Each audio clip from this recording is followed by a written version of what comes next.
धेरै अहिले नेपाली क्रिकेट प्रेमीहरू जो एनपिएल हेर्न चाहने इच्छुक महानुभावहरू नेपालीहरू देश विदेशमा रहनेहरू कन्फ्युज पनि हुनुहुन्छ र कतिलाई म यो पोडकास्टबाट चाहिँ कति क्लियर गर्न सक्छु।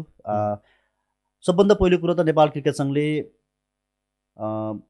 युट्युबमा यसपालि प्रसारण हुने छैन भनेर चाहिँ हामी क्लियर गर्छौँ। ओके, युट्युबमा कहीँ पनि आउने छैन। दोस्रो कुरा, नेपाल क्रिकेट सङ्घले ओटिटीमा जाने भनेर नेपाल क्रिकेट सङ्घले निर्णय गरिसक्यो र डिसम गोबाट ओटिटीमा हेर्न सकिन्छ। यो नेपालभित्र या नेपाल बाहिर सर्टेन अमाउन्ट पे गरेर क्रिकेट सङ्घले यसअघि नै हाम्रो डिसोमसँगको सम्झौता अनुसार एउटा अमाउन्ट पनि गरिसकेको छ।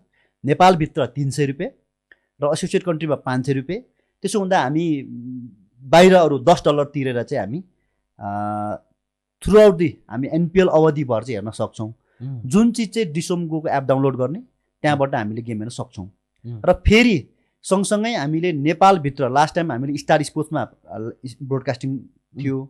अब यो पालि चाहिँ हामीले नेपाल क्रिकेट सङ्घले नेपालको टेलिभिजनहरूलाई पनि चाहिँ हामीले ठाउँ दिएका छौँ। त्यसो हुँदा टेलिभिजन केमा आउने, कुन टेलिभिजनमा आउने भनेर यसको पर्सि फाइनल हुन्छ।